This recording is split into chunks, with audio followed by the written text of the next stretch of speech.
Assalamualaikum warahmatullahi wabarakatuh. Kami dari kelompok 9. Di sini saya Rina Mulyana Arifia. Saya Syafiatul Fahamorita. Saya Alfiana Pratusana. Di sini kami akan menunjukkan hasil wawancara kami. Stay tune. Oke, baik. Di sini aku udah bersama dua bapak petugas dari pemadam kebakaran.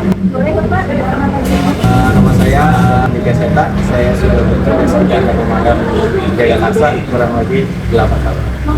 Nama saya Muhammad Rasul Dermawan, Direktur Ambil sudah bertugas di Jagakarsa selama 1 tahun. Oke, baik. Selamat ya bapak. Kita langsung aja ya wawancara. Oke, ini bapak, apa makna profesi pemadam kebakaran bagi masyarakat? Maknanya sih sebetulnya ya, kalau menurut secara sosial, pemadam kebakaran itu bermakna berarti adalah malaikat penyelamat kalau buat masyarakat ya kan. Cuman kalau dibilang malaikat, kita bukan malaikat juga karena kita tetap butuh proses dari lokasi dari kantor sampai lokasi misalkan penyelamatan ataupun kebakaran, karena biasanya yang biasa dianggap oleh masyarakat pemadam kebakaran saat butuh ditelepon saat itu datang begitu, sementara hambatannya banyak, perjalanannya juga kan butuh waktu. Jadi sebetulnya bisa dibilang malaikat penyelamat, tapi itu bukan, tapi lebih ke arah kalau orang bilang palu gada gitu lah, apa lu mau gua ada gitu. Jadi kalau misalkan pemadam kebakaran itu istilahnya udah titik mentok masyarakat butuh sesuatu untuk kebakaran. Oke, baik. Selanjutnya, apa tanggung jawab utama yang paling sering bapak jalankan saat bertugas? Apa sih? Tanggung jawab. Tanggung jawab utama yang pasti adalah tanggung jawab pada diri sendiri dulu nih. Dari diri sendiri dulu, baru kepada dinasnya. Contohnya pada diri sendiri dulu tanggung jawabnya. Seperti misalkan melaksanakan kegiatan-kegiatan yang memang sudah ditulis nih. Ada listnya, kita setiap weekend itu ada listnya ya. Jadi setiap pagi itu misalkan apel pagi, setelah itu melaksanakan serah terima jabatan, lalu melaksanakan pengecekan unit, mulai dari depan unit sampai depan atau untuk belakang semua dicek. Nah itu kan tanggung jawab kita terhadap dinasnya.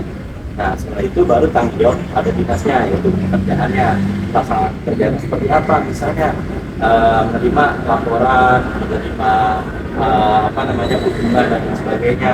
Lalu apa, menjaga integritas kita untuk menghindari yang namanya pungutan liar, pungli, atau misalkan ada istilahnya kalau orang bilang titip amplop, titip segala macam hadiah gitu. Nah itu kita sangat-sangat menekankan bahwa itu tidak ada di pemadam kebakaran, bahwa pemadam kebakaran itu bukan. Nah itu tanggung jawab. Selanjutnya, menurut pengalaman bapak, apa yang membedakan pemadam kebakaran dengan profesi penyelamat lainnya?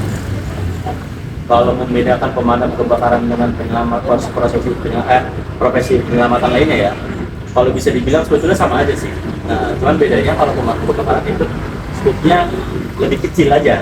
Contohnya pemadam kebakaran dengan Basarnas. Sebetulnya kan sama-sama penyelamatan, kan? Cuman bedanya kalau punya pemadam kebakaran itu penyelamatan apabila terjadi korbannya.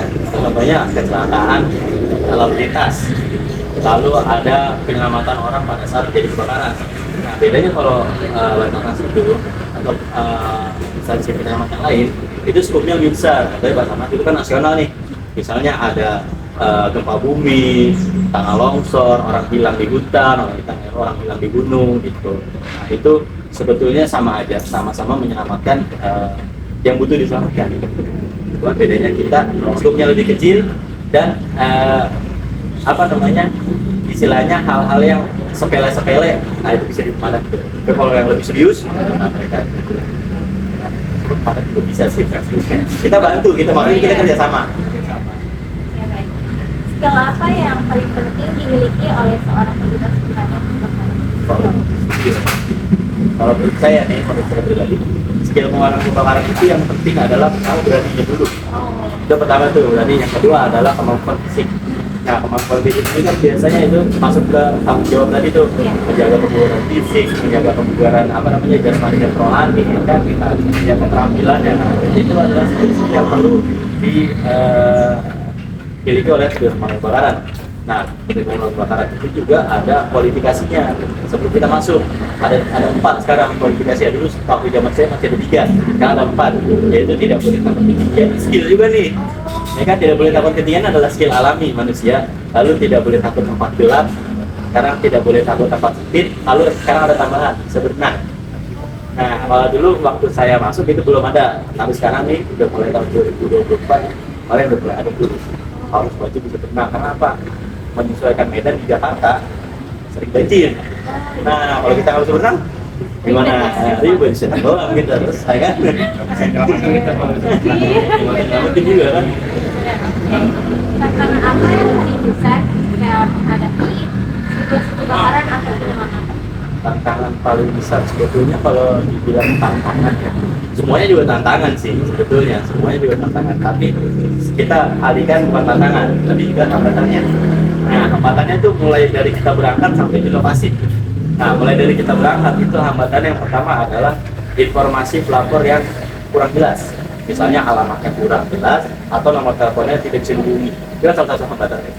Nah, yang kedua adalah hambatan di jalan raya nih, kan entah itu macet, entah itu ada galian, entah itu jalan-jalan di Jakarta ini kan sempit, cuma bisa muat masuk motor atau mobil satu tapi kita papasan. Nah, itu yang jadi salah. Nah, yang terakhir adalah lokasi di tempat lokasi kejadiannya, misalnya ada hambatan-hambatan, contohnya sumber airnya sulit ya. Terus ada lagi hambatan-hambatan dari masyarakat yang skeptis, tidak tahu tapi sok tahu. Nah, itu masih banyak tuh ya kan. Kita sampai kebakaran, misalkan kebakaran sudah besar dan sampai mobilnya belum siap keluar air tapi selangnya udah habis dirampas oleh masyarakat karena harus Pak ini sebelah sini dulu, sebelah sini dulu, sebelah sini dulu dan sebagainya. Nah, itu sebetulnya bukan tantangan, itu hambatan aja gitu. Kalau tantangan tantangan sudah saya challenging lah semua. Iya.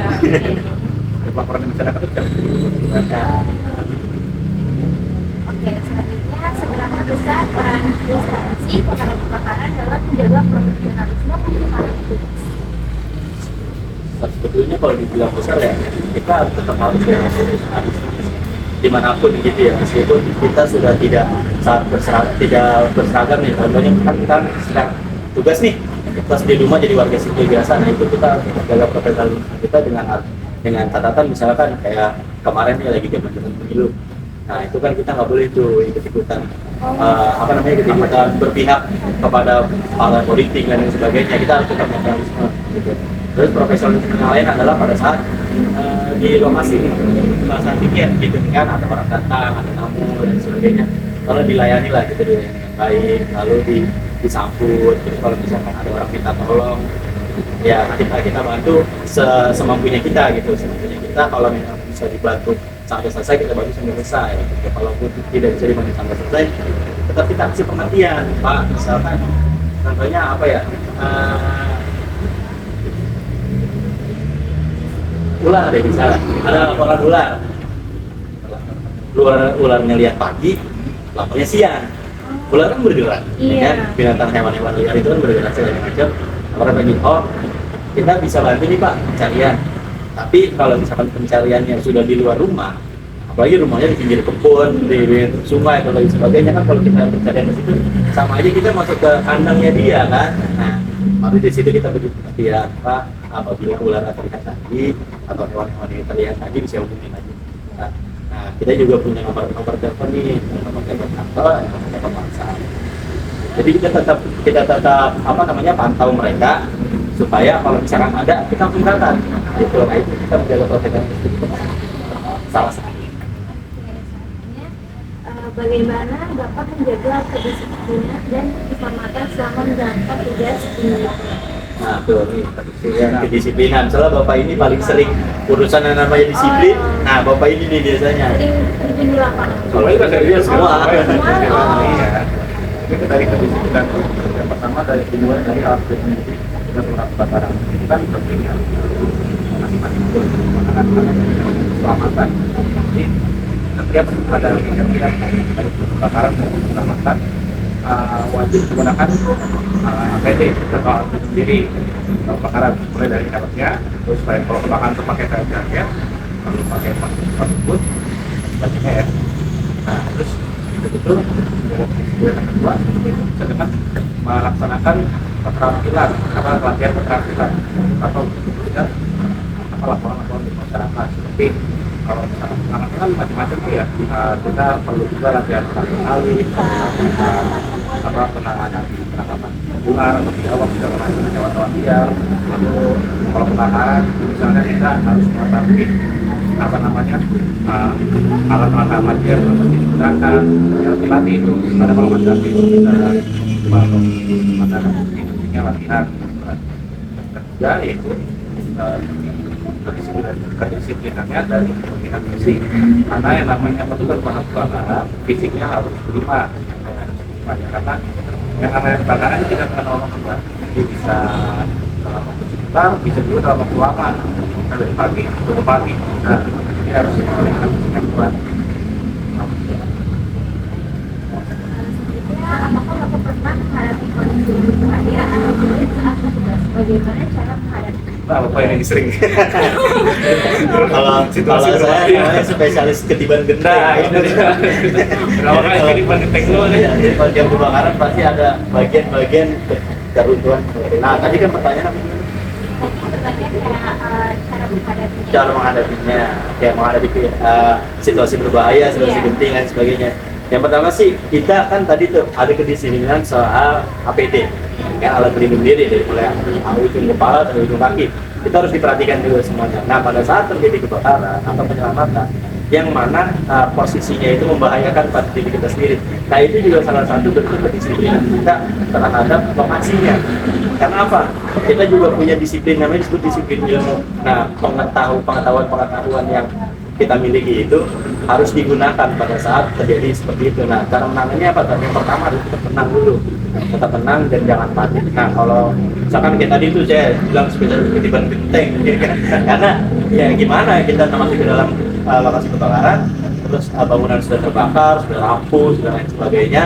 Ternyata ada bagian-bagian yang memang posisinya tuh rentan jatuh, gitu. Nah, caranya adalah kita tetap melakukan ya yang namanya antisipasi supaya kita tidak terluka. Contohnya apa? Misalkan pada saat terjadi kebakaran, terus kita lihat atap itu udah mulai rubuh nih, udah mulai ambruk sedikit-sedikit, terus kita ternyata tetap ketiban juga. Nah, kita harus memposisikan diri kita di tempat yang paling aman. Lalu yang pasti adalah alat pelindung diri ini nih, alat ini harus setiap hari kita periksa nih, apakah ada retak, apakah ada sobek, apakah ada pecah dan lain sebagainya. Nah, itu adalah jadi salah satu bentuk kedisiplinan kita terhadap tanggung jawab nih sama alat-alat ini. Karena kan alat-alat ini juga kan kita yang pakai, kita yang tahu kondisinya, kita harus tanggung jawab nih dengan alat-alat ini gitu. Kalau rusak gimana Pak? Kalau rusak dilaporin. Kalau emang bisa dibenerin sendiri, benerin. Itu seragamnya anti api. Seragam ini hanya tahan panas. Oh, tahan panas. Nah, kalau kebakar tetap kebakar. Oh, gitu. Aktivitas atau tugas apa saja yang biasanya dilakukan oleh petugas pemadam kebakaran selain memadamkan api? Kan tadi Bapak bisa bantu warga yang kayak ada hewan di rumahnya, kadang ada yang tidak masukkan gitu. Itu sering tuh. Jadi apa saja sih yang bisa dilakukan oleh kebakaran saya memadamkan api gitu. Kalau kita biasanya dari hal yang paling kecil dulu nih. Yang paling kecil adalah kunjungan anak TK. Nah, itu sering juga tuh kan. Nah, TK terus kunjungan anak-anak mahasiswa nih kayak gini nih. Untuk wawancara, untuk bikin tugas akhir, kita bantu lah mereka untuk bikin tugas kan. Kita tahu sendiri, kita juga kan mahasiswa juga sebelumnya kan. Terus kita merasakan gimana sih, oh ternyata susah juga jadi mahasiswa, bikin tugas harus kesana kesini kan. Nah, kita bantulah gitu. Karena kita pernah merasakan susahnya juga gitu. Terus kegiatan-kegiatan lain, contohnya misalkan ada kunjungan dari perusahaan atau kunjungan dari warga-warga sekitar, Pak, cara pakai apa, gimana sih, cara memadamkan api itu kayak gimana sih? Oh, kalau pemadaman awal itu harusnya kayak gimana? Itu kan dari mulai gitu. Lalu ada selanjutnya ada itu tadi penyelamatan juga kan macam-macam. Sekarang yang namanya media sosial kan udah masif ya. Terus berkembangnya zaman juga kan masih semakin gak bisa dihindari juga perkembangan zaman. Kalau dulu dulu sih zaman senior saya ini, mereka itu pemadam kebakaran dan penanggulangan bencana malah lebih aneh gitu maksudnya. Tapi penanggulangan bencananya juga kan kalau di Jakarta apa sih penanggulangan bencananya paling amit-amit banget gempa bumi dan bangunan runtuh, ya kan? Terus ada banjir. Nah, terus makin berkembang zaman berubah nih kebakaran ini namanya. Jadi pemadam kebakaran dan penyelamatan. Nah penyelamatannya apa? Skupnya banyak banget. Mulai dari yang paling sepele tadi, taruh ke dalam selokan, terus ngambil uang, bahkan uang 100.000 masuk dalam selokan, kita bantu. Terus ada lagi mobil kejeblos, yang paling sering kita lakukan di Jakarta penyelamatan yang buas, namanya ular, biawak, terus ada kadang-kadang ada kera dan lain sebagainya, terus ada sarang tawon. Nah itu kita bisa juga tuh lakukan itu. Makanya dari itu kita juga itu langsung dilengkapi, oh ternyata seiring perkembangan zaman kebakaran itu penyelamatan macam-macam nih. Nah, akhirnya kita dilengkapi itu peralatan-peralatan ya, mulai dari buat stick buat ular, baju buat tangkap buat sarang tawon nih yang oranye ini. terus ada baju-baju khusus buat melakukan penyelamatan di tempat-tempat sempit nih seperti yang oranye ini. Nah, ini kan ya baju-baju yang memang dibuat khusus untuk petugas penyelamat. Kalau misal bapak nih kan melayani keluarga yang hewan bisa ular, nah itu hewannya dibawa kemana Pak? Hewannya dibawa ke sini, dibawa ke kantor lagi. Dibawa kantor Misalkan, apa nih? nah biasanya kita tampung dulu.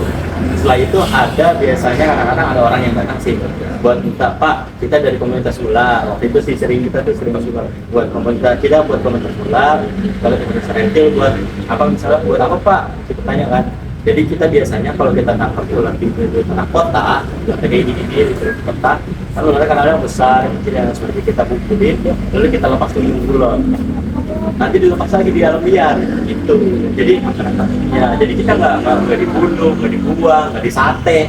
Kan kadang-kadang orang ada aja kan pikirannya mau membunuh orang, nangkap biawak mau disate kali ya, gitu kan itu. Ah, dia tuh ada tempat fisiknya itu buat naruh hewannya. ada kontainer sana. Nah, itu buat hewan. Jadi kalau misalkan nanti suatu saat komunitas itu orang-orang komunitas itu datang buat dirilis lagi, nah kita udah tinggal ngasih aja. Selanjutnya, strategi atau teknik apa yang sering digunakan saat menangani kebakaran maupun proses evakuasi? Strategi kita mulai dari yang pemadaman kebakaran dulu ya. Jadi ada disebut strategi pemadaman kebakaran itu disebut namanya lokalisir. Nah lokalisir itu contohnya kayak gini, ada handphone. Nah ini adalah posisi yang terbakar. Posisi yang terbakar, nah, sebelah kanan kiri. Namanya Jakarta kan lambat ya rumah ya kan. Kanan kiri ini ada rumah yang belum terbakar. Lalu kita caranya adalah kita semprot bagian yang terbakar. Karena apa? Pada saat ini terbakar panasnya kan panas banget nih ya kan. Kanan kiri udah pasti kena radiasi panasnya. Nah supaya rumah yang belum terbakar ini tidak terbakar. Jadi kalau yang terbakar tidak terbakar. Jadi kita menyelamatkan harta yang memang belum terbakar. Gitu. Jadi kita meminimalisir kerugian. Kalau yang terbakar kan kita harus selamatin juga. Contohnya misalkan kayak ada plastik nih terbakar, ada plastik makanan terbakar, semua ditepok-tepok gitu. Terus kita siram, apinya mati, makanan rusak kan? Nah, gitu. Jadi percuma juga gitu mau diselamatkan barang yang lagi terbakar. Yang terbakar itu ya udah gitu, kalau yang terbakar biar terbakar. Jadi kalau kita hanya meminimalisir kerugian, jadi misalkan karena apinya tuh harus tetap di bukan di padang kan kita bahasain musuh edit harus dibakar. Kalau penyelamatan itu kan sebetulnya tadi saya bilang skopnya luas banget. Jadi sebelum melakukan penyelamatan kita terima laporan nih, ada namanya pre-size up, size up dan size up lanjutan. Size up itu adalah kita melihat lokasi penyelamatan atau objek yang harus diselamatkan mulai dari tempat, lokasinya, terus objeknya apa, lalu peralatannya harus digunakan apa. Nah, jadi pre-size up dulu nih, misalkan telepon, halo Pak, saya minta tolong ada mobil dijeblos. Oke, kita tahu nih ternyata mobil dijeblos, peralatannya ABCDEFG, kan? Setelah yang dijeblos mobil apa Pak? Mobil truk. Oke, berarti harus ada alat yang ditambahin. Lalu mobil kan? Oke, mobil truknya apa Pak? Mobil listrik. Ternyata mobil listrik. Oke, posisi baterainya di mana? Posisi baterai di bawah. Oh, berarti ada kemungkinan bocor dan terbakar. Dapat jalan. Oke, disiapin ya peralatannya. Jadi itu strateginya. Yang pertama ada preset up. Oke, kita menuju sampai sana ternyata cuma begitu sedikit. Gitu. Nah, ternyata harusnya begini bisa. Lakukan diangkat baru mobil mundur, diangkat baru mobil mundur. Oke, ternyata pada saat proses size up ini kita lakukan eksekusinya, ternyata masih belum berhasil nih. Harus ada size lanjutan. Setelah ini, setelah mobil terangkat harusnya diapain lagi? Diganjel. Terus sampai posisinya selesai.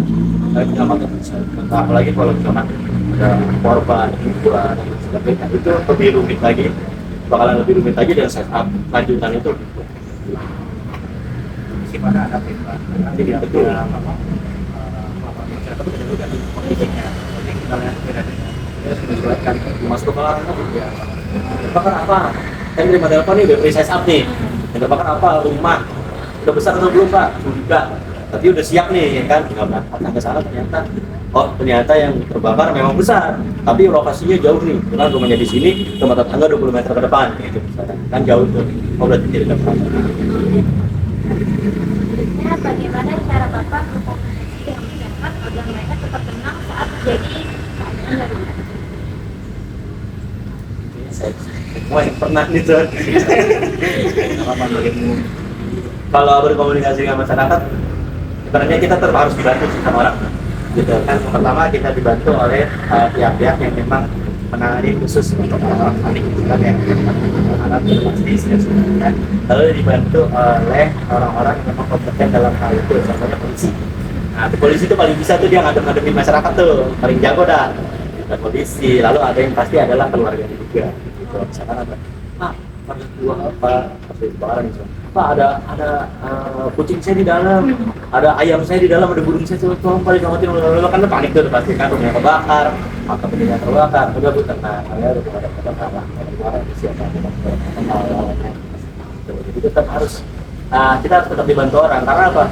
Kalau mau menang kebakaran, pada saat kebakaran yang dilakukan ya padam api gitu, bukan ngurusin orangnya kan. Kalau orang ya udah biarin aja gitu. Nah itu ada orang lain gitu, karena meskipun nanti di setiap stasiun atau setiap unit-unit ini pasti ada orang yang memang khusus untuk melakukan operasi apa namanya operasional unit. Nah itu dia mungkin bisa lebih mobil lah untuk menangani orang, membantu orang berkomunikasi supaya nggak panik dan sebagainya.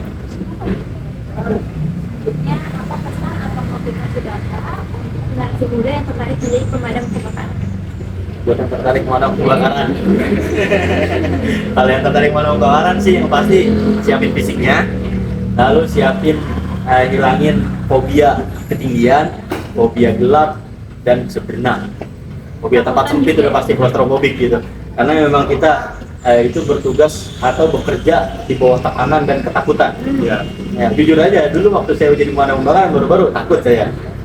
Nah, ngeliat api besar nih, tangan dingin, keringat segede-gede jagung. Ternyata ya kan, kalau gue mati gimana gitu. Kalau mati kan udah Tuhan ya, senang dulu ya kan. Cuman kan ya udah, itu aja sih yang penting mentalnya dulu disiapin, karena apa? Pemadam kebakaran itu bekerja di bawah tekanan itu macam-macam. Tekanan yang dimana apinya besar, tekanan masyarakat yang chaos, ya kan. Lalu tekanan mulut-mulut orang yang kayak lucu dah mulut-mulutnya mereka itu. Emosi juga kan ya, emosinya kan namanya kebakaran, situasinya panas, tensinya tinggi, orangnya panas juga gitu.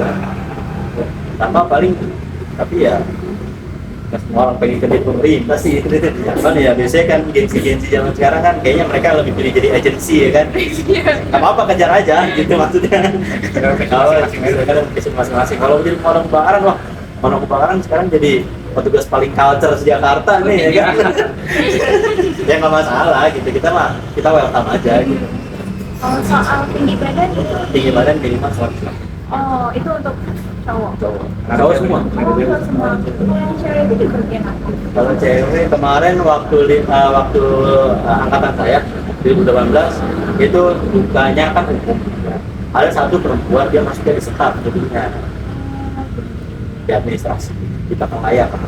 Jadi nggak ikut ke turun di lapangan ya? Tapi kalau di Jakarta nggak di lapangan. Ya, terakhir, menurut Bapak, kesalahan apa yang sering dilakukan oleh calon petugas pemadam kebakaran? Nah di Bapak ini kan masih baru nih. Biasanya kesalahannya banyak. Biasanya miss-nya banyak nih. Apa coba nih? Menurut pengalaman pribadi apa yang pernah dilakukan? Pertama ada teman saya sebenarnya ada yang pernah lupa bawa alat berdiri ketika terjadi kebakaran. Jadi helmnya lupa dibawa. Nah itu kan kesalahan juga tuh, fatal. Karena kepala kan gimana? Karena mungkin ada barang-barang yang jalan ya seperti ketika keluar selang masih ada kesalahan juga. Jadi apa selangnya busuk atau gimana, karena belum terbiasa juga karena masih adrenalin ya tinggi, jadi nggak bisa berbicara nih, panik lah istilah kata ya, masih sering panik. Iya, betul. Karena kan menghadapi situasi berat tapi bisa gitu kan. Terus pengalamannya masih dikit untuk situasi panik itu kemungkinan besar terjadi. Masih panik. Ya. Kalau yang tadi nggak bawa apa tuh hotel itu gimana? Dia mau keluar dalam nggak? Biasanya gini, kalau misalnya udah terlanjur berangkat nih, Iya. kan terus lupa nih bawa helm. Nah, kalau bukan ulang air sebetulnya di kita tetap ada helm, tapi itu tinggalin helm cadangan di mobil. Iya. Itu biasanya kita pakai. Cuman kan masih, nah, cuman kan ini kan helm ini kita udah dibagi nih satu-satu nih, tanggung jawabnya deh. Gitu. Ini punyamu, helmmu pakai, tolong dirawat. Gitu. Nah, yang pasti itu tadi panik. Nah, itu panik tuh emang udah pasti sering banget tuh. Kenapa? Dulu saya juga begitu, saya ngerasain juga. Orang panik, ternyata gerabak gerubuk segala macam, akhirnya kesandung, jatuh, ngelukai diri sendiri. Nah itu makanya pemadam kebakaran itu pada saat terjadi kebakaran bisa pertama tetap tenang, jangan panik, terus berpikir jernih supaya nggak istilahnya nggak gerabak gerubuk, nggak asal-asalan gitu. Terus kayak kesalahan yang bukan kesalahan sih sebenarnya, kita sebutnya bukan kesalahan sih, udah kalau salah fatal lu salah lu gitu kan, terlalu judgmental lah. kekurangan lah ya, miskomunikasi mis dalam ya melakukannya gitu ya kan, ada kekurangan atau merasa sedikit itu sering banget tuh, kayak misalkan sampai kebakaran pertama bulan selang, ternyata selangnya nggak nyampe. Nah itu kan harus ada hitungan kasar tuh. Dan ternyata jaraknya ke sana itu jalan sempit, mobil nggak bisa masuk, butuh berapa selang. Nah itulah pentingnya koordinasi antara dari mulai kepala regu sampai dengan operator. Nah ternyata kepala regu jalan duluan nih, sampai sana kurang lebih 100 meter, berarti butuh berapa selang? Butuh 5 sampai 6 selang. Gitu. Nah itu kadang-kadang kita juga kekurangan juga tuh, kita pasang, ternyata setelah dipasang ini tarik-tarik sana nih. Kita udah tarik selang sampai sana loh. Ini tadi saya naruh selang di sini satu, tinggal disambung. Kok nggak ada, ternyata ditarik ke depan. Nah, itu sih sebenarnya bukan salah, itu miss aja sih sebetulnya. Oke Bapak, terima kasih untuk udah nyempetin waktu buat wawancara sama aku. Terima kasih ya Pak Adel. Iya, sama-sama. Terima kasih. Oke, bye. Assalamualaikum warahmatullahi wabarakatuh. Waalaikumsalam. Selamat malam Ibu. Selamat salam juga. Saya Alfiani dari Fakultas FIPPS Prodi Bimbingan Konseling. Sebelum itu kita kan menanyakan tentang profesi chef nih Bu. Iya. Ibu boleh memperkenalkan diri dulu nggak Bu? Boleh. Ya, saya seorang chef. Di sini saya bernama Chef Novia. Nama asli saya sih bukan Chef Novia ya. Itu nama palsu aja. Nama keren bukannya palsu. Saya di sini sebagai head chef di SPPG Jagakarsa 04.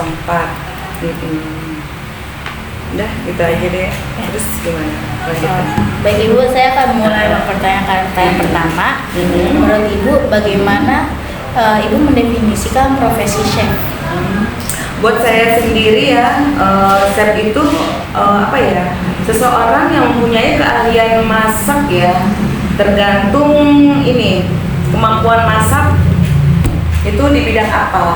Kalau Ibu sendiri kan masaknya di bidang kuliner memasak benar-benar masakan Indonesia gitu. Kalau bukannya kue ya. Kalau saya benar-benar bukannya bakery, saya di bidang kuliner masakan gitu. Peran utama Ibu di chef di dapur atau tempat Ibu bertugas itu apa ya, peran utamanya di sini? Saya di sini, Iya. tugas saya. Iya. Di sini saya harus mampu memanage waktu pertama ya, terus kedua perencanaan menu itu saya harus bisa ya kan. Terus yang ketiga saya harus mampu juga memberikan arahan-arahan yang positif buat anak buah saya. Udah itu aja. Terus menurut Ibu apa perbedaan antara chef dan cooking atau juru masak biasa menurut Ibu? Kalau buat saya sendiri, chef itu memang harus menguasai semua masakannya dan juga menguasai isi dapur gitu, apa berupa peralatan, terus kebutuhan dapur apa aja gitu. Tapi kalau hanya chef atau koki itu hanya mampu memasak, dia hanya bisanya memasak aja gitu. Jadi memasak yang dikomendoin adalah seorang chef gitu. Terus kompetensi apa saja yang wajib dimiliki oleh seorang chef, misalnya teknik masak, plating, atau manajemen dapur? Ya, teknik masak harus ada ya. Setiap masak tekniknya bagaimana, dia tergantung masakannya itu sendiri. Kalau itu menurut saya ya. Harus memanage dapur, bisa memanage bagaimana dapur itu terciptanya masakan yang enak gitu. Itu sih buat saya. Kalau untuk plating Bu biasa ada hal yang khusus gak sih kalau misalkan di sini ya? Ya, jadi di sini tuh harus mampu. Kalau di sini tuh promosian ya, jadi harus mampu menata saya tuh harus bisa memberikan arahan menata itu ompreng buat anak-anak, terus memberikan garnish apa aja yang pantas yang ada di situ gitu. Terus selanjutnya, bagaimana cara Ibu mengembangkan kompetensi tersebut selama berkarir? Kalau saya di sini kan saya mengembangkan karir saya sebagai chef itu saya membuka ini catering sendiri di rumah gitu, seperti catering buat hajatan, pesta gitu kan, itu yang saya buka selama ini di rumah gitu. Terus tantangan terbesar dalam menjalani profesi chef apa aja Bu? Nah, kalau saya tantangan terbesar ya, Iya. saya pernah ditugaskan dulu, saya waktu itu saya kan pernah melamar ya pekerjaan gitu sebagai chef. Saya ditugaskan keluar gitu, keluar kota, keluar pulau gitu ya, saya harus menerima itu. Nah terus tantangan keduanya itu kalau setiap lebaran gitu kita harus harus mengikuti aturan, jadi kita nggak bisa besok harus pulang, harus gimana gitu, karena waktu itu udah masih tugasnya ya kita nggak bisa gitu. Misalnya emang benar-benar kita harus ngikutin aturan itu, jadi kita benar sebagai chef harus siap menghadapi semua itu gitu, jadi harus menghadapi semua sikon lah kalau buat saya gitu. Oke. Terus selanjutnya, seberapa penting sertifikat, standar kebersihan, atau asosiasi kuliner dalam profesi chef? Iya, sertifikat itu penting buat seorang chef untuk menanda kalau dia itu benar kompeten, benar nggak? Iya, benar. Iya. Terus apalagi tadi Standar kebersihan. standar kebersihan juga iya. Jadi kalau di sini kan kita SPPG ya, jadi benar-benar harus punya kebersihan dari segi kebersihan diri, kebersihan dari makanan itu sendiri, biar nggak kontaminasi dengan berbagai hal yang ada di lingkungan gitu, yang ada di sini gitu. Terus selanjutnya, bagaimana Ibu menerapkan standar kebersihan dan keamanan pangan atau HACCP dalam praktik sehari-hari? Kalau di sini kita sebagai relawan ya, intinya sebagai chef juga sih sebagai relawan lah ya. Jadi menggunakan APD, benar-benar kita harus menggunakan yang namanya masker, sarung tangan, penutup kepala, biar benar-benar makanan tuh terjaga dari hal-hal yang tidak kita inginkan di luar sana gitu. Pernah nomor berapa deh? itu nomor 8, sekarang nomor 9. Pernah nggak sih Ibu menghadapi dilema etik kayak misalnya soal kualitas bahan sama harga atau permintaan pelanggan, terus bagaimana cara Ibu mengatasinya? Bahan mana nih? Bahan. Oh iya. Kalau di sini kan kita pelanggan kita itu PM ya. Iya. Nah PM itu sendiri kadang gini ya. Di sini kan kita dihargai dari pemerintah itu dihargai dengan harga 8.000 ya. Nah sedangkan di sini kadang suka request gitu anak-anak minta ayam chicken gitu ya. Nah ayam chicken itu tahu sendiri dah ya. Apalagi kalau ayam chicken satuan gitu kan. nggak mungkin lah kita dengan harga segitu ada nasi, ada buah, ya kan, ada nasi, ada buah, ada ayam, itu ada proteinnya, kita dengan harga 8.000 gitu kan. Nah, dengan cara biar mencukupi itu, mencapai budget itu dari kita, jadi saya menggunakan dengan ayam pilet. Nah, ayam pilet itu kan dalam 1 kilo itu kan jumlahnya banyak gitu ya, beda dengan ayam satuan. Kalau ayam satuan kan paling 1 kilo itu 10, ya kan, kita bisa buat chicken. Nah, kalau ayam pilet itu bisa 20, bisa 25 gitu kan, lebih banyak lah ya. Nah, ayam itu yang kita gunakan, jadi lebih efisien, jadi bisa lah buat mencukupi itu itunya gitu, jalan keluarnya itu sih menurut saya. Selanjutnya, tugas atau kegiatan apa saja yang sering Ibu lakukan sebagai chef? Tugas saya sebagai chef.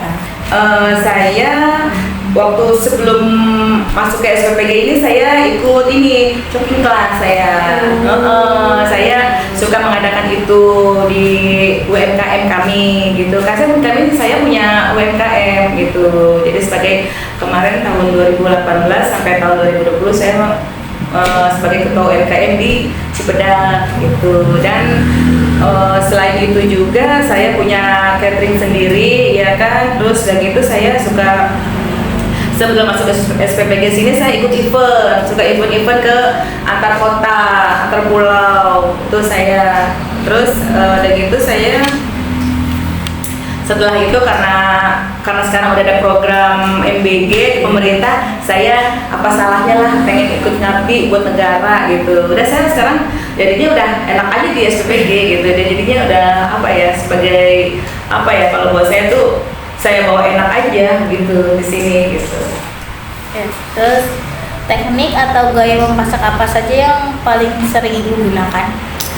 Kalau di sini saya menggunakan teknik memasak itu tergantung menu masakannya apa aja yang saya masak gitu ya. Maksudnya kalau kayak teknik memasak ayam katsu gitu kan, nah, ayam katsu dengan ayam teriyaki itu beda gitu kan. Nah, kalau ayam katsu kan cara memasaknya kan beda juga gitu kan, dia kan menggunakan tepung, misalkan tepung roti gitu ya. Sedangkan ayam chicken, apa namanya, bukan chicken tadi, ayam teriyaki itu pengolahannya pun beda, hanya dengan menggunakan istilah katanya masak-masakan kayak kecap, saus siram gitu. Jadi benar-benar beda banget gitu, dari teknik masaknya pun beda gitu.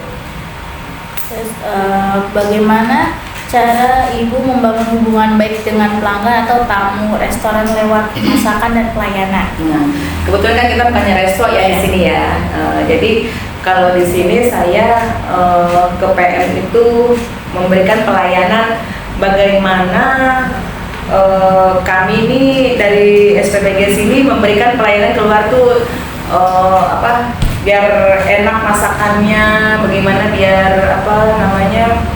mereka tuh suka. Itu sih kalau buat saya sih, jadi memperenak masakan dan memberikan yang terbaik aja buat PM kita gitu, penerima manfaat lah ya gitu. Terus selanjutnya, apa saran Ibu bagi mahasiswa atau generasi muda yang ingin menjadi calon chef? Itu kalau buat saya ya, kalau mau menjadi calon chef harus kuat mental dulu deh. Nah ya kan, buat mental. Kalau misalnya di luar sana ya, setahu saya dulu ya, waktu saya pertama awal menjadi chef itu kuat mental, kita dimarahin orang, customer lah ya, katanya kalau misalkan kita keasinan ya kita harus kuat diomelin orang gitu. Jadi kita harus untuk memperbaiki bagaimana caranya biar masakan tuh enak gitu. Emang sih kalau awal itu pasti ada kesalahan, pasti nggak mungkin nggak ada. Mau profesi apapun saya rasa itu pasti ada, karena masih baru gitu ya, baru memulai lah gitu. Bisa kata kayak gitu. Kalau kata saya sih emang dia pasti ada kesalahan kalau awal pemula, buat saya sih gitu. Kalau sih emang saya pernah keasinan karena belum bisa menyesuaikan rasa, kalau menurut saya gitu. Terus apa kesalahan umum yang sering dilakukan calon chef saat awal kerja atau magang? Kesalahan saya ya ya itu tadi ya, dari garam iya jadi kesalahan saya ya karena emang saya belum menguasai masakan, itu aja. Dulu sih begitu, jadi rasanya ya amburadul, jadi belum bisa menyesuaikan rasa. Kalau menurut saya begitu. Berarti rata-rata awalnya emang karena kan masih baru awal Iya, jadi belajar, jadi benar-benar kayak orang apa ya? Jadi kayak orang awam memang kita pas kalau udah dapat komplainan dari luar, kita baru tuh, oh iya kurang ini ya gitu. Jadi kita baru belajar di situ. Jadi belajar memperbaiki apa aja lah. Pokoknya yang namanya itu memperbaiki gitu aja. Pertanyaan terakhir Ibu, jadi bagaimana prospek karir lulusan Tata Boga atau perhotelan di dunia kuliner ke depannya? Kalau buat saya ya, kalau kita punya skill masak itu gampang sekali untuk mencari pekerjaan. Jadi kalau buat saya bukan kita yang mencari pekerjaan, ya kan? Jadi pekerja apa namanya perusahaan itu sendiri yang mencari kita, gitu. Contohnya kayak SPPG gitu kan. Nah, SPPG itu sendiri yang menunggu kita, mencari kita. Jadi kita kalau waktu pengalaman saya kemarin ya. Saya kan ada di Kemayoran, di SPG Kemayoran. Saya mau keluar tuh susah banget itu, beneran. Dengan alasan apa? Dengan alasan kita susah mencari head chef atau chef profesional, gitu kata dia. Tapi karena kan tahu sendiri ya, saya kan Jakarta Selatan, Kemayoran kan Jakarta Pusat. Iya, jauh. Itu jauhnya minta ampun itu menurut saya ya. Kalau pakai motor 1 jam lebih, KRL bisa 2 jam. Jadi menurut saya tuh benar-benar makan waktu untuk keluar karena kita merasa profesional buat mereka. Jadi kita dipertahankan bagaimanapun sampai kita dinaikin gaji kita, ya kan, sampai kita diiming-iming kita dinaikin gaji lagi dan lebih besar, tetap kita nggak bisa ya nggak bisa gitu. Iya, nggak bisa memaksa kita gitu ya, karena kita ada yang lebih dekat kenapa enggak gitu. Ini kan kita sendiri, wilayah kita sendiri, ya kita harus membangun SPPG kita sendiri gitu. Makanya saya di sini ada ada panggilan saya di sini, ya saya mau aja di sini karena emang saya terdekat lah, buat saya di sini lebih dekat gitu ya. Saya sih mencari amannya aja, mencari buat kesehatan juga ya kan. Itu kalau buat saya sih itu aja deh. Ibu, pertanyaannya sudah selesai, sudah terjawab semua. Terima kasih Ibu udah menjawab pertanyaan dari saya tentang profesi chef. Jadi baik kurang lebihnya mohon maaf. Wassalamualaikum warahmatullahi wabarakatuh. Waalaikumsalam warahmatullahi wabarakatuh. Terima kasih Ibu. Sama-sama sayang.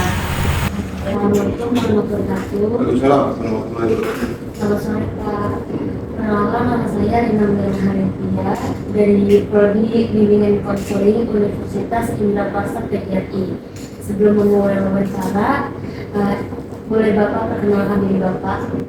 Baik, nama saya Komisaris Polisi Dr. Andi Suharto, SIMH. Saya saat ini menjabat sebagai Kapolsek Koja. Sebelumnya Pak, Oke, yang pertama, bagaimana Bapak mendefinisikan profesi polisi?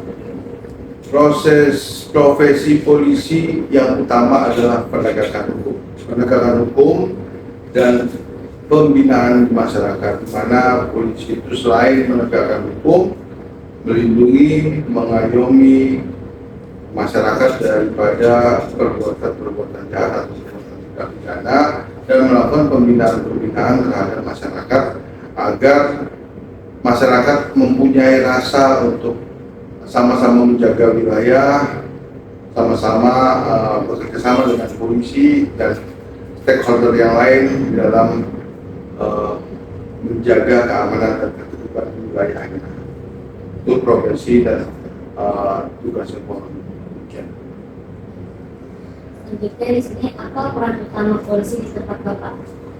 Peran polisi saat ini selain yang saya jelaskan tadi sebagai penegak hukum adalah melakukan pembinaan ke masyarakat, ke RT, ke RW, di mana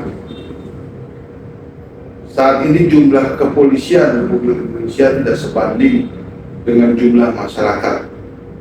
Kalau polisi bekerja sendiri tanpa dibantu dengan peran serta masyarakat, maka tugas daripada menjaga keamanan dan ketertiban wilayah tidak akan mungkin bisa dilakukan sendiri oleh polisi. Makanya polisi mengajak masyarakat untuk bersama-sama menjaga keamanan wilayah dan polisi sebagai faktor pembinaan. Dan selanjutnya, apa perbedaan antara polisi dan aparat penegak hukum lainnya menurut Bapak? Polisi merupakan dalam hal penegakan hukum merupakan penyidik dalam hal tindak pidana. Polisi mempunyai kewenangan yang diatur di dalam KUHP, bisa melakukan penangkapan, bisa melakukan penahanan, dan memproses perkara pidana itu sampai batasnya, yaitu sampai proses penyelidikan dan penyidikan. Polisi dengan aparat penegak hukum lain. Aparat penegak hukum lain ada, yaitu kejaksaan dan kehakiman serta advokat penegak hukum lain. Jadi mempunyai tugas wewenang masing-masing. Polisi adalah proses penyelidikan dan penyidikan, dan polisi merupakan penyidik utama di Indonesia. Pertanyaan selanjutnya, kompetensi apa saja yang wajib dimiliki oleh seorang anggota polisi, Pak? Seorang anggota polisi kompetensinya yang pertama adalah setiap anggota polisi itu dia harus mempunyai SK, surat keputusan Kapolri yang menyatakan bahwa dia adalah seorang anggota polisi. Kedua, polisi itu pada saat dia dilantik menjadi seorang polisi sudah ada di dalam dirinya adalah seorang pendidik. Pendidik itu berpangkat bermulai dari dia tamtama sampai jenderal, dan kompetensinya polisi itu harus bisa bermasyarakat, tidak menyakiti hati rakyat, dan tetap melaksanakan pekerjaannya sesuai dengan SOP yang telah diberi garis bawah oleh dinas kepolisian. Selanjutnya, bagaimana cara Bapak mengembangkan kompetensi tersebut selama berdinas? Mengembangkan kompetensi itu berdasarkan daripada pengalaman di wilayah, terus kemudian kita juga polisi itu diberikan kebebasan oleh pimpinan untuk sekolah di internal polisi.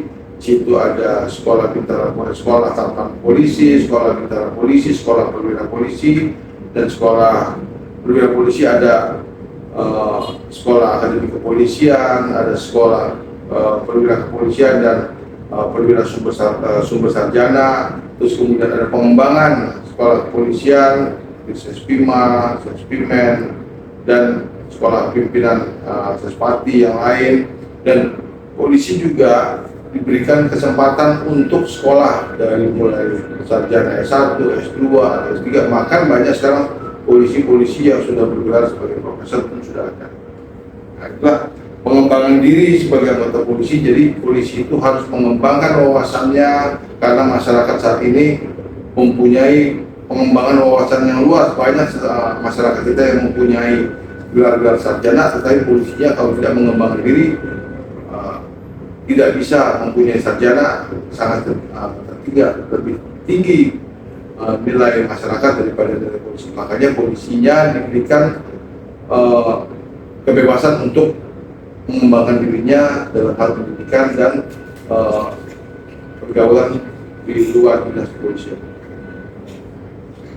Apa tantangan terbesar dalam menjalankan tugas sebagai anggota polisi, Pak? Tantangan terbesar adalah kita ini hidup di masyarakat, berarti banyak kenal masyarakat. Terkadang ada masyarakat yang mungkin kita kenal melanggar hukum, melanggar aturan pidana. Kita sebagai seorang polisi harus mendudukan hal tersebut pada relnya, di mana kita tidak boleh tebang pilih. Kita harus berada pada aturan. Kalau memang orang itu bersalah, ya kita proses sesuai dengan aturannya.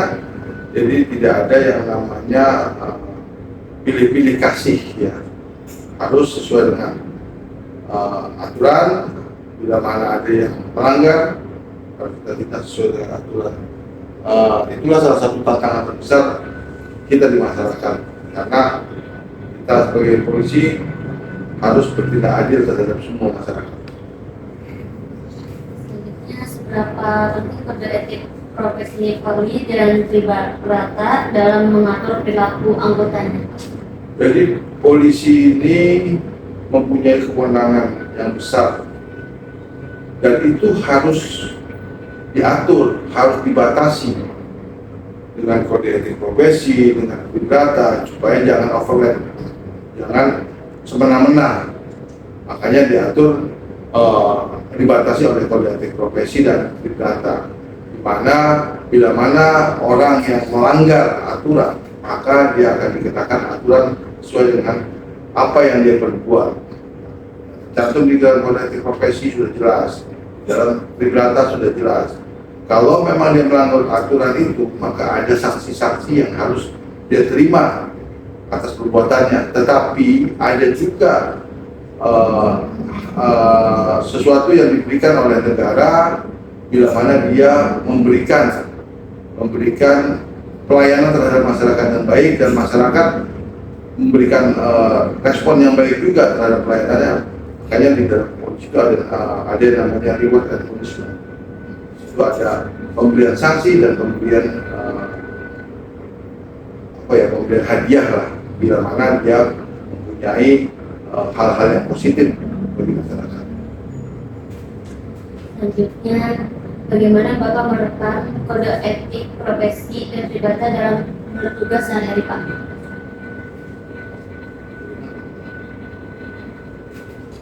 Saya selalu memberikan arahan kepada anggota terkait dengan bahwa polisi saat ini berbeda dengan polisi saat lampau. Polisi saat lampau bisa sewenang-wenang. Hari ini bisa nahan orang, besok mengeluarkan, bisa sewenang-wenang. Tetapi saat ini sudah banyak aturan yang memang mengikat supaya polisi harus sesuai dengan aturan, harus sesuai dengan SOP, harus sesuai dengan kode etik Polri. Bagaimana jangan sampai kita sebagai polisi justru tidak memberikan pelayanan terbaik kepada masyarakat. Berikan pelayanan yang terbaik kepada masyarakat, berikan hal-hal yang tidak menyakiti hati rakyat. Itu selalu saya selaku Kapolsek, setiap apel pagi akan saya selalu ingatkan. Bila mana ada anggota melanggar, pasti saya langsung proses. Tapi kalau ada anggota yang memberikan nuansa baik, pasti ada reward lagi. Reward bisa dalam bentuk uang, bisa dalam bentuk sekolah. Nah, contohnya di Polsek Koja ini juga sudah ada orang anggota saya yang karena menolong orang tenggelam dan bisa terselamatkan orang tersebut sebanyak 2 orang, dia mendapat reward dari pimpinan sekolah tanpa biaya, sekolah perwira. Itulah makanya saya selalu mengingatkan kepada anggota, jangan pernah menyakiti hati rakyat dan berbuat tak baik untuk masyarakat. Selanjutnya, pernahkah Bapak menghadapi dilema di lapangan? Bagaimana cara mengatasinya? Sampai saat ini saya belum pernah mengalami hal-hal yang mungkin dilema etik ya. Tapi ya kita berusaha untuk menyelesaikan suatu permasalahan dengan cara yang terbaik, di mana dicarikan cara temu yang terbaik antara dua belah pihak supaya jangan sampai malah menjadi bumerang bagi kita. Kita selalu berusaha mencari yang terbaik, dan alhamdulillah sampai saat ini saya belum pernah mengalami hal tersebut. Semuanya kita bisa selesaikan secara baik-baik antara yang masyarakat dengan masyarakat atau dengan yang lain, sehingga ada titik temu di antara para mereka. Selanjutnya, tugas atau kegiatan apa saja yang sering Bapak lakukan sebagai anggota polisi? Karena Polsek ini adalah polisi, ujung tombak polisi yang selalu berhubungan dengan masyarakat, Maka kita itu ada yang namanya Babin Kamtipmas, ada yang namanya patroli.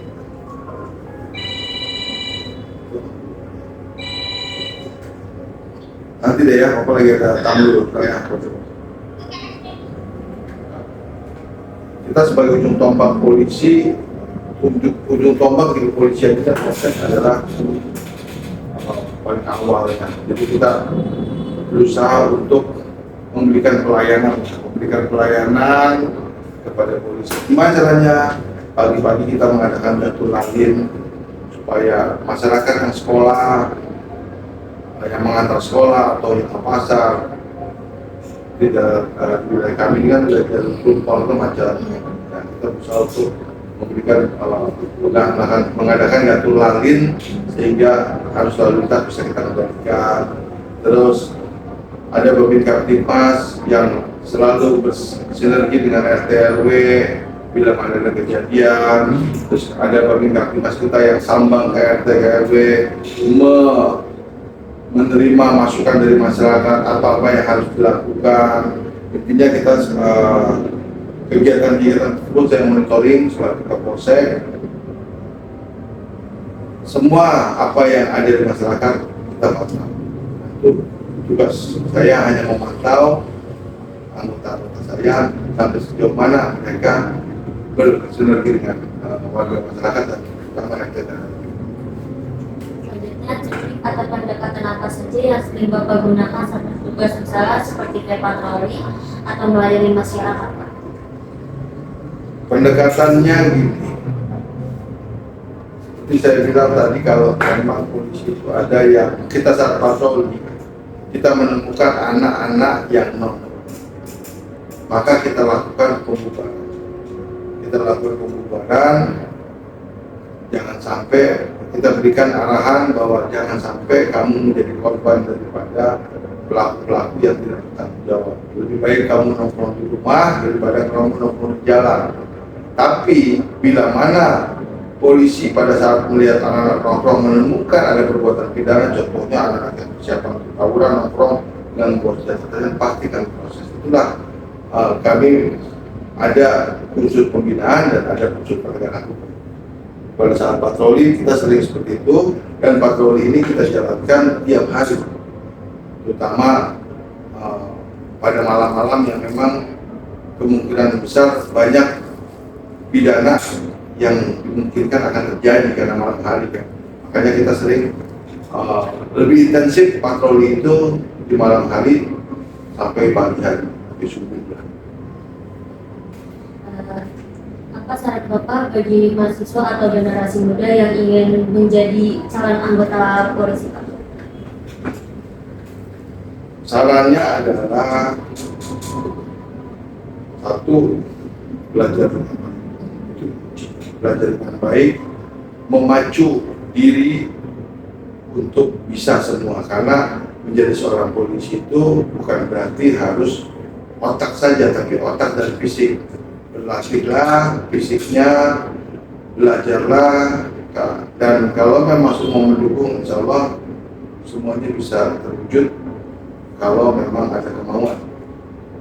Jadi belajar dan berlatih itu salah saya untuk mempersiapkan diri menjadi seorang polisi. Bagaimana prospek karir lulusan Akpol atau Akpil ke depannya menurut Bapak? Prospek karir. Jadi gini, Akpol atau Akpil, kita bicara polisi jadi Akpol. Akpol adalah tempat pendidikan yang dimana Akpol itu adalah mendidik calon-calon perwira Polri yang dipersiapkan untuk menjadi pemimpin Polri di masa depan. Seperti seorang ibu melahirkan anak, ada yang anaknya misalkan 5-limanya bisa menjadi orang baik. Tapi ada juga dari seorang ibu yang melahirkan anak 5, belum tentu semuanya menjadi anak yang baik. Dari yang lulusan Akpol ini akan tersaring dia. Dari misalkan satu kali lulusan 300 orang, ini akan tersaring mulai menggerucut hingga menjadi ada orang yang terbaik dan terbaik. Inilah namanya persaingan dalam kedinasan. Bersaing dari segi otak, dari segi skill, dari segi semuanya, dari lulusan ini semuanya akan mempunyai kesempatan yang sama, tetapi semuanya itu ada seleksinya. Seorang lulusan Akpol bisa menjadi jenderal, harus ada seleksinya. Tidak semua lulusan Akpol bisa menjadi seorang jenderal. Itu harus ada penyaringnya. Nah, Akpol mempunyai kesempatan untuk menjadi pemimpin Polri masa depan. Tapi apakah semua lulusan Akpol itu memanfaatkan kesempatan tersebut? Itu tidak perlu saya. Kasihan Pak. Oke. Kemudian dari